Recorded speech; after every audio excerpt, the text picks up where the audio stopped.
پشتی جوینا ناتو سەرۆک ترامپ لە لەندەنێ هەفتەمێ نەڕازی بوونان لەجادا. ئەندامەکێ کۆنگرسی دەبێژە کە ئەمریکاوی چاوە ئالیکاریان ڕاستەوخوا بگەهینە جواکن کێمانیان لە عێراقێ و لە هەرێما عەفرینێ سڤیل دەبن قوربانیên مین و پاشمایên شەڕان.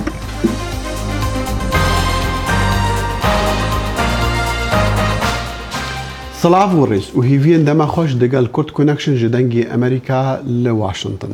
لای منیشەوە سڵاو و ئەم کاتەوە گشت کاتێکتان شاد و بەختەوەر بێت.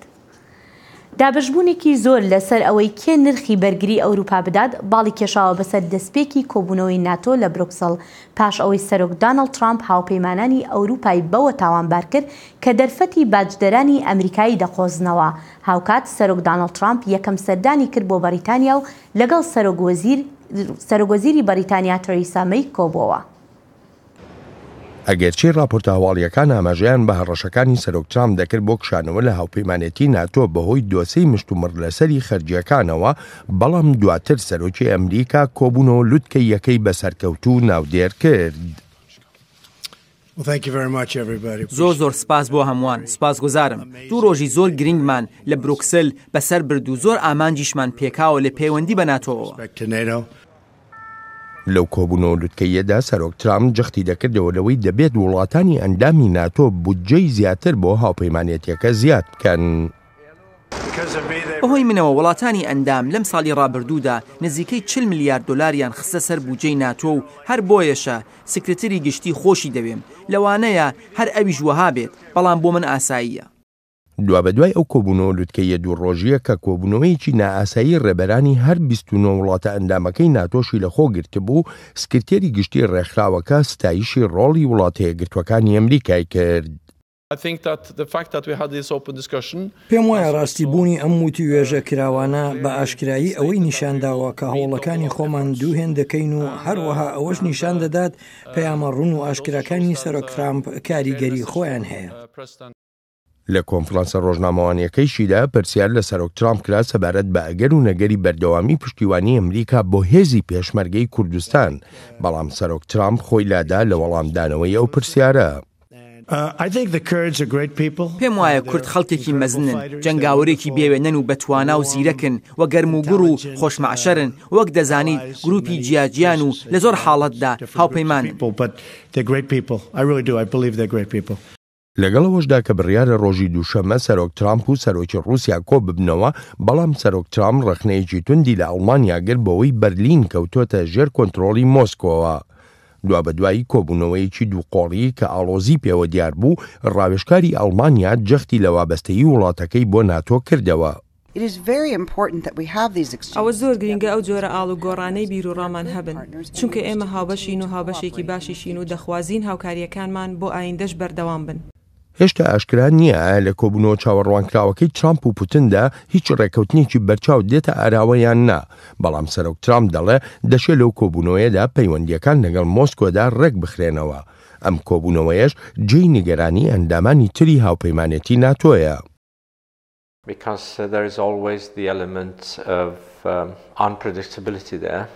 چونکە توانایی بۆ پێشبینیکردن نییە، ئەوەی پێشتر ڤلادیمیر پوتین پاوانی کردبوو ئێستا بە دڵنیاییەوە لای ترامپە. دەشێت چاوەڕوانیەکانی رووسیا زیاتر بن لە چاوەڕوانیەکانی ئەمریکا. بە دڵنیاییەوە مۆسکۆ چاوەڕوانی سەرکەوتنێکی پرۆپاگەندەیی دەکات. دوابەدوای کۆبوونەوەکەی ناتۆش سەرۆک ترامپ سەردانی بەریتانیای کردووە و ئاماژەشی بەوە کردووە لەوانە نییە ئەمریکا هیچ سەودایەکی بازرگانی لەگەڵ بەریتانیادا بکە ئەگەر بێت و سەرۆکوەزیری وڵاتەکە پلانەکان بۆ جیابوونەوە لە یەکێتی ئەوروپا بەجێبگەێنێت. هاوکاتی ئەم یەکەمین سەردانە فەرمیەی سەرۆک ترامپ بۆ لەندەن خۆپیشاندانی ناڕزاییش کراوە و وەک دەگوترێت ئەم خۆپیشاندانانە تا ڕۆژی شەمەش بەردەوام دەبن. لە دووەم ڕۆژە سەردانە لەندەنی و ڕۆژێکی پشتی ڕخنەیەن تند لێ سەرۆکوەزیرە بریتانی تەریسا مەی ji ber serederiyawiya xirab di danûstandinan de sebaret endametiya Yekîtiya Ewropî Serok Donald Trump bi xanim May re bi fermî civiya. دەرەنگیا دوه پێنجشەممەژی سەرۆک وەزیرە برێتانی میێڤانداریە سەرۆک ترامپ و خانما وی کرد هەفتەمێ میێڤانداریژی ڕۆژنامە ناودار دەسەن یا برێتانی هەفپەیڤینەکە درێژ bi سەرۆک ترامپ را وەشان تێدا ئەو ڕەخنەیە تورد لە خانمەی دگرە ji ber têkdana Brexit biryara Brîtanî ji bo derketinê ji Eketiya Ewropî lê li demê civînê îro eyn her tişt navbera wan saf û zelal bû. Serok Trump got qet têkelîn wan ji niha baştir nebûne. Di pêra di prêskonferansekî de her du rêberan bersiva pisyarên rojnamevanê da. لە کاتێکدا سەرۆک داناڵد ترامپ ئامادەکاری دەکات تا لە هەفتەی داهاتوو لەگەڵ سەرۆکی رووسیا ڤلادیمیر پوتین کۆ ببێتەوە یاسادانەرانی پارتی کۆماری بۆ چوونی جیاوازی خۆیان لەسەر سەردانەکەی ئەم دواییانەیان بۆ مۆسکۆ دەخەنە ڕوو.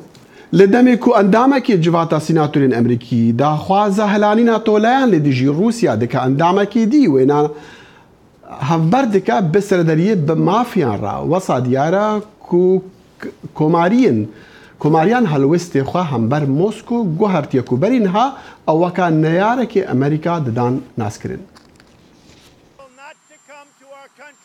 ئەو کاتەی سەرۆک ترامپ ئامادەکاری دەکرد بۆ جێهێشتنی لووتکەی ناتۆ لە بڕۆکسل پاشان کۆبوونەوەیەکی دووقۆڵی لەگەڵ سەرۆکی رووسیا ڤلادیمیر پوتین لە هێلسینکی ئەنجام دەدات. ترامپ پرسیاری لێکرا پوتین دۆستە یا دوژمن.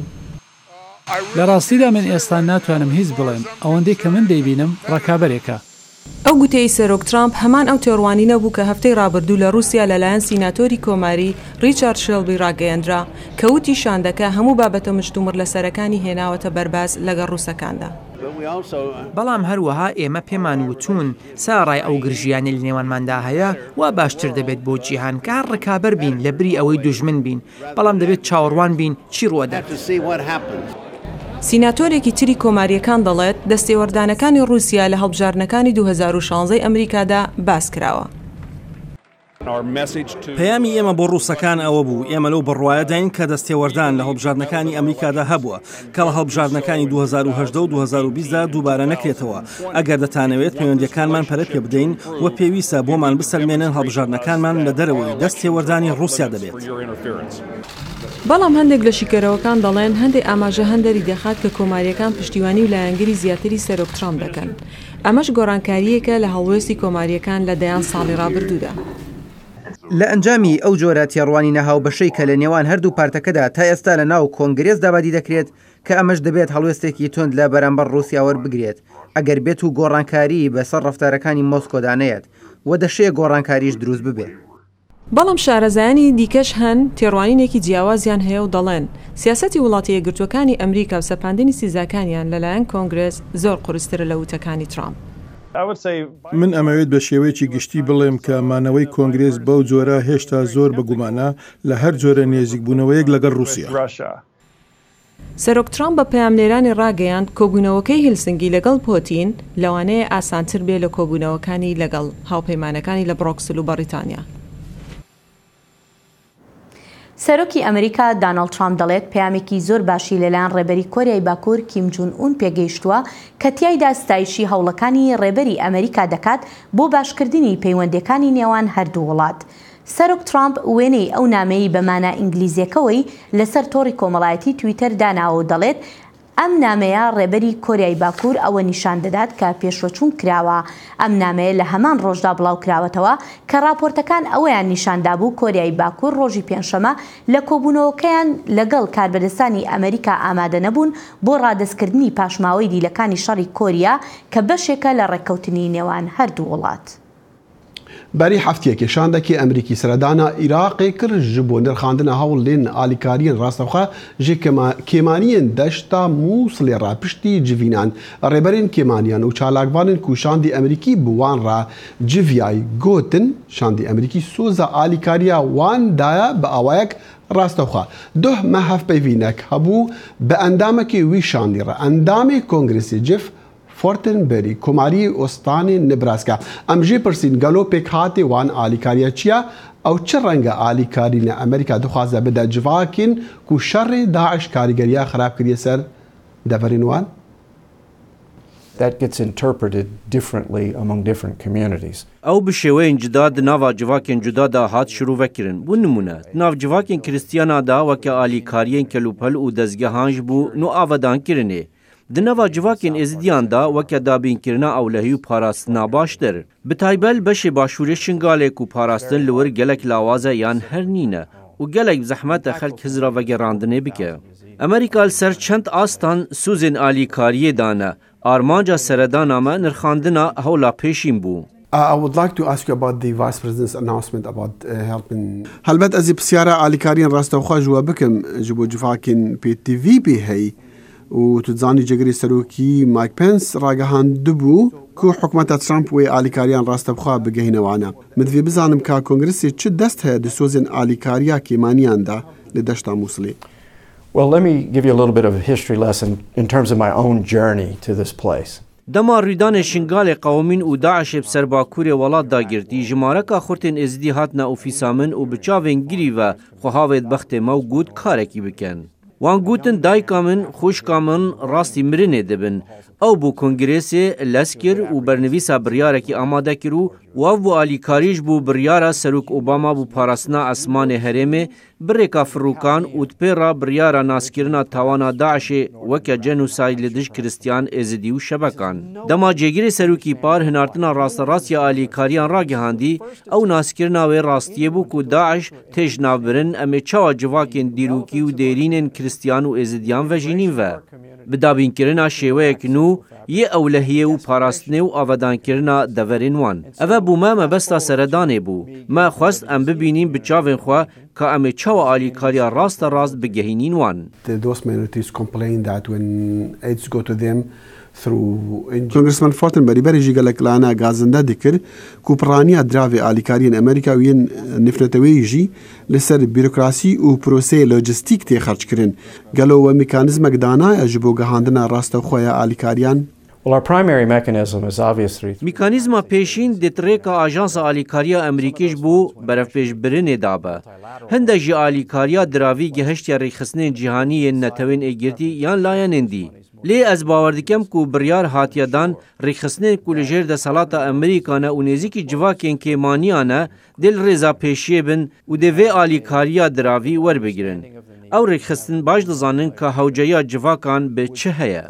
Proseyê wergirtina pareyê dê li gor qanûnên Amerîkî be. Lê ez bawer dikim vejandina aboriyê û parastina deverên Kristyan û êzidiyan dê hevdemî pêngavên dabînkirina ewlehiyê bin heta ku xelk bikarbin vegerin warên xwe. Ev giring e ji bo tenahî û aştiyê li rojhelata navîn. Congressman Fortenberry pirsegdî heye gelek xelek behs dikin ew jî nebejdariya karîgeriya nûnerên kêmaniyan di proseyê li hevhatin û edaletê de li Iraqê ku niha birêve diçe. Helbet gelek layan dibêjin ku divê wan bejdariya karîger di proseyê li hevhatinê de hebe. Tu nabînî ev giring e ku bibe beşek ji alîkariyên Amerîka ji wan kêmaniyan re? This is an essential part of the problem. There are multiple levels of problem. Ev beşekî mezînî pirzgirêkê ye. Pirzgirêkên li ser çendîn astan hene ewlehî, aborî, vejandina jêrxana herêmê, rawstinana pêla penaberiyê, lê pirsa kûr û alûz proseya li hevhatinê ye. Ez li beramberî sê jinên êzidî rûniştim. Ew hatbûn sebîkirin. Ji aliyê Daişê ve û ketbûn bazarên kirîn û firûtinê. Wan her sêyan zarok hene. Ew dipirsin ka ev çi yasana rê didin van mirovan van tawanan li dijî me vî şêweyê encam bidin. Ev çi sîstema rawatiyê dide van renge tawanan. Evca doktorek êzidî goteme gelek sanahiyet û avahiyekî ava bikî, lê gelek zehmet e mirovekî ser û jinî ava bikî. Ev pirsa alûz ya nû avakirin û li hevhatinê weke vejandina aborî û ewlehiyê giring e. Eger em yek ji van sê layenan piştgûh bibêxîn, layenên dî jî dêdbêsûd bin.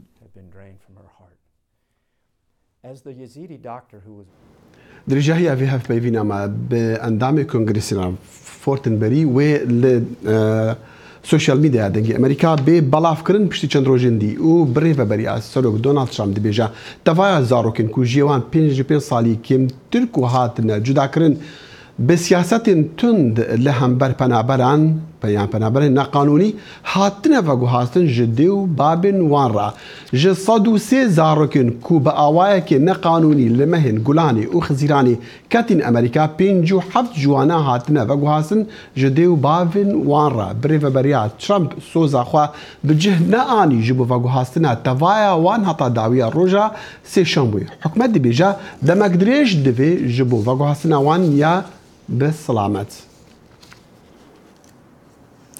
بەم دوایانە شەپۆلێکی تری خۆپشاندانی ناڕەزایی لە ئێران سەری هەڵداوە. خۆپشاندەران لە چەندین شار و شارۆچکەی ئێران داوای مافەڕەواکانی خۆیان دەکەن. ئەمەش لە کاتێکدایە کە فشارە ئابووری و سیاسەکانی ئەمریکا بۆ سەر ئێران لە زیادبووندان.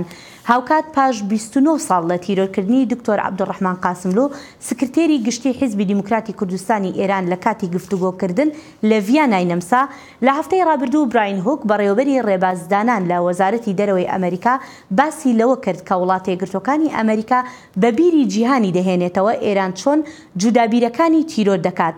بۆ تاوتوێکردنی ئەم بابەتە کوردکۆنێکشن میواندارێتی ئەحمەد ئەسکەندەری شارەزای کاروباری ئێران دەکات. بەڕێز ئەسکەندەری سپاس بۆ کاتەکەت. سەرەتا با لەوەوە دەست پێ بکەین کاربەدەستێکی باڵای ئەمریکا ئاماژەی بۆ کردووە کە خۆپشاندانە ناڕەزایەکانی ئێران پەیوەندی بە فشارە ئابووریەکانی ئەمریکاوە هەیە. تا چەندێک هاوڕای لەگەڵ ئەم بۆچوونە؟ نەخێر من هاوڕانیم لەبەر خاتریەوە ئەوانە زۆر زووتر دەستیان پێکرد هاتنە دەرەوەی ئەمریکا لە دۆسیەی ئەتۆمی و ئەو بڕیارەی کە دۆناڵد ترامپ دای زۆر دواتر بوو لە بەهارە بوو بەڵام خۆپیشاندانەکان بەتایبەتە و خۆپیشاندانانە کە زۆر کەس وەکو دەڕۆژێک کە ئێرانی لەرزاند باسییان لێوە کرد لە مانگی دوازدەی کۆتایی مانگی دوازدەی ساڵی پاردا بوو 2017 بەڵام دیارە دەستپێکردنی چوونە دەرەوەی ئەمریکا و دەستپێکردنی گەمارۆکان ئاسوویەکی تاریکی خستوەتە بەر داهاتووی ئێران و بەڵێ ئەوە خەڵکی زیاتر تووڕە کردووە لە ڕژیم. بەڵێ بەڕێز ئەسکەندەری دوێنێ پێنجشەمەش سەرۆک داناڵد ترامپ لە میانەی کۆنفرانسێکی ڕۆژنامەوانی لە بروکسل ئاماژەی بەوە کرد کە ڕۆژێک دێت ئەوان واتە ئێران داوام لێ دەکەن دەڵێن با ڕێککەوتن بکەین. تا چەندێک تۆ بڕوات بەمەیە ئێران بگاتە ئەو ئاسەی کە خۆی داوای ڕێککەوتن لە ئەمریکا بکات و ئەگەر وابێت هەڵوێستی ئەمریکا چییە بێت؟ دەزانی لە زمانی جۆرج بوشی دووهەمەوە ئێرانیش و کۆریای باکوور و عێراق وەکو سێتەوەری شەڕ ڕاگەیەندران ئەوە عێراق زانیمان چی بەسەر هاتوو لەگەڵ کۆریا بە ڕێکەوتن گەیشتون. خودی ئایەتوڵا خامنەیی نزیکەی 10 ساڵ لەمەوبەر لە دیدارێکە لەگەڵ خەڵکی یەکێ لە شارەکانی ئێران لە یەز باسی ئەوەی کردوتی ئەگەر ڕۆژێ لە ڕۆژان پێم وابێ پەیوەندی لەگەڵ ئەمریکا بە قازانجی میلەتی ئێرانە پەیوەندی دەگرینەوە. من پێم وایە هیچ دوور نییە کە ڕۆژێک بێت کە ئێران دیسانەوە ینی ئەو تەلەیفۆنە بکات و لەگەڵ دۆناڵد ترامپ یان لەگەڵ ئیدارەی ئەمریکا قسە بکە. ترامپ پێی وایە ئەو کارەکە لەگەڵ کۆریای باکوور کردیان و فشاری زۆر و قسەگوتن و تاڕادەیەکی قسەی زۆر تند و ناشرین دوایی بوو بەوەی کە ئێستا نێوانیان خۆش بووە و دیداریان کردووە. پێی وایە ئەوە بۆ ئێرانیش دەبێ بەڵام ئێران و کۆریای باکوور زۆر لە یەک جیاوازن لەبەر ئەوە ئێران و ئایەتوڵا خامنەیی خۆی بە سەرۆکی هەموو شیعی نەک ڕۆژهەڵاتی ناوەڕاست بەڵکو ئەفریقا و جیهانیش دەزانێت. بەڵێ بەڕێز ئەسکەندەری هەروەکو پێشتریش ئاماژەم پێکرد ئەمڕۆ 29 ساڵ تێپەڕ دەبێت بەسەر تیرۆرکردنی دکتۆر عەبدوڕەحمان قاسملو لە کاتێکدا کە 29 ساڵ تێپەڕ بووە بەم بۆکو بزانیت لێکۆڵینەوەکان ئێستا گەیشتون بەچی لەو بارەیەوە لە کاتێکدا کە بەڵگەکانی ئەم دواییانە ئەوەش ئەسەلمێنێ هەر مانگێک پاش تیرۆرکردنی دکتۆر عەبدوڕەحمان قاسملو ئەمریکا داوای لە نەمسا کردووە بە فەرمی کە لێکۆڵینەوە لەو بارەیەوە ئەنجام بدرێت و هەروەها تاوانباران بدرێن بە دادگا. تاوانباران دیار بوون معلوم بوو لە ڕۆژی یەکەمیشەوە لەبەرەوە یەکێ لە تاوانبارەکان بە برینداری گیرە و پۆلیسی ڤیەنا لە کاتێکە کە گرتبووی دەرکەوت کە ئەمە پاسپۆرتی دیپلۆماتیکی پێ و نردیانەوە بۆ سەفارەت و دوای ئەوەش لە دانوستاندنێکە لە نێوان دەوڵەتی ئوتریش نەمسا و دەوڵەتی ئێران زۆر بەداخەوە ئەو تێرۆریستانیان لە ژێر پەردەی دیپلۆماتان ناردەوە. لێکۆڵینەوەکان دەری خستووە بە تەواوەتی کە ئێران دەستی بووە ئەمە پلانێک بوو داڕێژرا بوو خومینی تازە مردبوو ئامانجیانەوە بوو سەرۆکەکانی کورد بە تایبەتی بە پلەی یەکەم بکوژن بە شێوەی جۆرا و جۆر بەداخەوە تەڵەیەکیان داناوە بۆ دکتۆر قاسملو و توانیان ڕایکێشن بۆ دیدارێکی نیهێنی و بەو شێوە تێرۆریان کرد بەڵام زۆری پێ نەچوو مانگی دواتری غوڵامی کەشاوەرزێکێ لە ڕێبەرانی کۆمەڵە و حزبی کۆمونیستی ئێرانیان تێرۆر کرد دوای ئەوە لە چەند ڕۆژ دواتر کاکسدیقی کەمانگەریان لە کوردستان تێرۆر کرد ینی ئەو تێرۆرانە شەپۆلێک بوو کە ئێران خست بوو یاڕێەوە بەداخەوە ڕاستە ئەمریکا قسەی کرد بەڵام نە ئەمریکا و نە ئەوروپا بۆ ئەندازە نەچوونە پێشەوە کە ئێران بتۆقێنن لەوە کە دەستڕاگرێت لەوانە هەر بۆیە لەم ڕۆژانەدا دیسان دەستی کردووە بەوە کە پلانی بۆمدانان لە کۆبوونەوەی مجاهدین لە پاریسدا بڕێژێت. بەڵێ بەڕێز ئەسکەندەری هەروەکو لە سەرەتاشە ئاماژەم پێکرد پاش 29 ساڵ کاربەدەستێکی وەزارەتی دەرەوە دێت و دەڵێت ئێمە دەمانەوێت کاتێکە باسی سەردانەکەی ڕۆحانی کرابوو بۆ نەمسا ئەو گوتی ئێمە دەمانوێت بە جیهانی نیشان بدەین کە ئێران چۆن بەرهەڵستەکانی خۆی لە دەرەوەی وڵات تیرۆر دەکات. باشە پێدوانیە ئەم قسانی کە ئێستاش دەکرێت پەیوەندی بەو فشارانەوە هەبێت کە ئێستا لەسەر ئێران دەکرێن. بەڵێ وایە پەیوەندی بەوە هەیە بە تایبەتی کە لەو کۆبوونەوەی پاریس لە مجاهدین کە گوایە ئەوانە قەرار بوو بۆمبی لێدا بنێن ئەوە بەرپرسانی باڵای ئەمریکای لێبوو ینی هەڵەیەکی کوشندەیان خەریک بوو بکەن ئەوان بەرامبەر بە ئەمریکا و بەرامبەر بە ژمارەیەک کاربەدەستی باڵای پێشووی وڵاتانی ئەوروپاش بەڵێ ئەمە ئەچێتە چوارچێوەی ئەو گوشارە زۆرەی کە ئێستا ئەمریکا بە تایبەت دەستی پێکردووە بۆ وڵاتانی ئەوروپاش ناچارن بە دوای دابچن تەنانەت وڵاتێکی وەکو ژاپۆنیش هەرکەوتێتە شوێن ئەوە فشاریان بۆ دێن بۆ ئێران پاشەکشف لەو مەزنخوازیە و لەو کارە تێرۆریستیانە کە دەیکا. بەڵێ ئەحمەد ئەسکەندەری شارەزای کاروباری ئێران سپاس دەکەین بۆم دەرفەتە. زۆر سپاس بۆیەوەش. زێدەباری دەردی گرانی پەنابەریە پەنابەرین ئەفرینێ لە شەهبا دەبن قوربانیین ماین و بەرماهیین شەڕان کو لە ناف مال و کۆلانین شەهبادە بەڵاو بوونە ئەڤە بەشەکە ژ تراژیدیەک و دەوێ راپۆرتا پێبرا دەنگی ئەمریکادا جافرینێ. ئەفرینیên پەنابەر لە شەهبا تەوی دووربوونا ji cihûwarên xwe hîn jî bi mirinê ra rûbirû dimînin. Ne bi tang û balafirin artêşa Tirk û herêma wan de seser kiriye lê vê carê ji ber mayîn û bermahiyên şer ku li nava mal û kolanên şehba belavin. Ji malbata Kîbar Qamber ku ji radyoya Efrînê koçberî ti Rifetê bûne di encama teqîna mayînekê da 4 kes birîndar bûn û 4 jî jiyana xweş dest dan. يعني بري داعش اللي بداري بيترفعتي دوبين جايفين رافين زاتن يعني عم بن توفو تبنكيد يعني أردوغان عم رافين يعني نحوجي يعني عم هوتل بداري جي داعش يعني العايفين أردوغان وار بداري يعني داعش تكي كده هار النظام يعني أرتو ملاد جيشوش بيه يعني شما ده بقرب بدهار يعني تكسي شهيد نامونا ناموية تكسي يعني بريندوري ودار نادية ناموية تكي كده هار النظام Di vê rewşa metirsîdar da ku tirê xistinên rakirina mayînan li herêmê kar nakin, sivîl dibin qurbanî. Her wiha zarok jî pir caran nişûna lîstûkên xwe û ji ber nehişyariyê di nava çekan û bermahiyên şer de xwe dibînin. Lawma rûdanên trajedîk diqawimin. Qaçkê çîçek nav qaçkî me de birokî bikî me laxam haniyat manozên hewt çi ye tîmê jî to me لعقدي خاص وفاجري ام لازم ام كشتك تشوبي ام بنا حسين ام شوي بريندور بي ام كساف مستشفى كرنبريكو Ji sala 2012 da herêma şehba ji kontrola hêzên rejîma Sûrî derket û ji wê çaxê de komên çekdar û yên İslamî û pişra Daişê ew kirine bin serwariya xwe. Di sala 2016 da YPG û artêşa şoreşgeran ew rizgar kirin. û piştî Tirkiye û komên tundrê Efrîn di meha adara borî da girtin, bêhtir ji 150 hezar şeniyên Efrînê di şert û mircên Kambax da li şehba dimînin. Newrûz Reşo, dengê Amerîka, şehba. بەپێی ڕاپرسێکی نوێ هندستان بووە بە مەترسیدارترین وڵاتی جیهان بۆ ژنان ئەمەش پاش ئەو لێکۆڵینەوەی کە لە ساڵی 2011 کرابوو ئەو کات چوارم مەترسیدارترین وڵات بوو پاش ئەفغانستان کۆماری دیموکراتی کۆنگۆ و پاکستان. لێ ئەف لێکۆڵین نەگەلک بدلێ حکومەتە هەندستانی و نەبدلێ شارەزاین لە مەدانیەک و گومانی دێخن سەر شێوەیە لێکۆڵینی بخوا. Ji paytaxta Hindistanê Nêv Delhî heta navbajarên piçûk û gundan da dibe ku bi milyona jin di nava jiyanek talîpê û xeter de bibêjin. Ev yek encama lêkolîna dawî ne. Li hikûmeta Hindistanê pêgir e ku encamên vî lêkolîna ku bi aliyê 548 pisporên li seranserî dinyayê hatiye kirin gelek xelet e. बिल्कुल गलत तरीके से किया गया ये सर्वे है اف بأواك شاش هاتي آواکرن جبو هندستاني تنه بصدو یک جنان را پیوینه کو تنه 5 جوان ده هندره والاد بون اوندی لدروی هندستانه دجین باقی सब आउटसाइड है ji şeş beşê lêkolîne Hindistan li sê beşan lêkolînê da wek welatê herê xirab hatiye bi navkirin tundiya seksî qecaxtiya mirovan û çand û ol.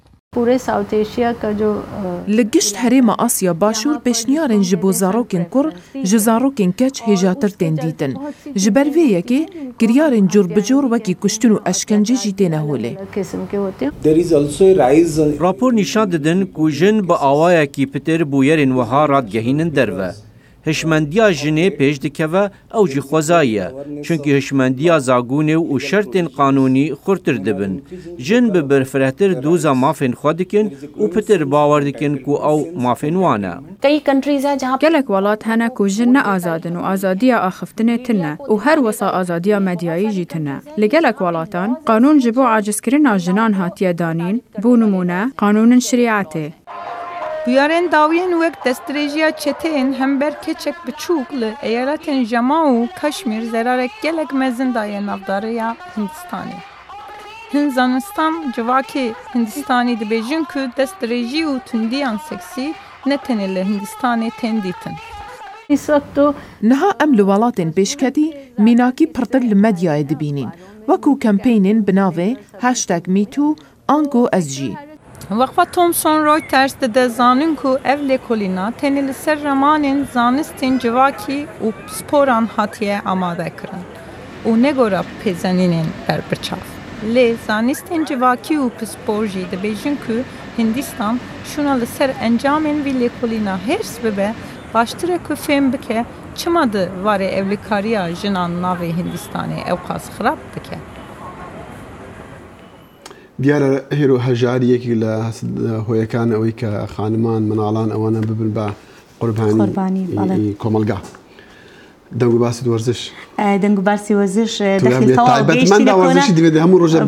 تەواو گەیشتینە قۆناغی کۆتایی و ڕۆژی یەکشەمە یاری کۆتایی لە نێوان کرواتیا و فەڕەنسا هەبێت و هەروەها یاریکی تریش ئەکرێ بۆ لە نێوان بەلجیکا و ئینگلترا کە بۆ پلەی دوو هەموو با بڵێن سێهەم و چوارەمە بەڵێ تا ئەو کاتەش بابزین چۆنە بێت باش ئەو کاتە هەشاد و بەختەوەربی لەگەڵ بینەرانمان هەتا کوردکۆنێکشنەکەدی خۆدا حافیز کاتێکی خۆش.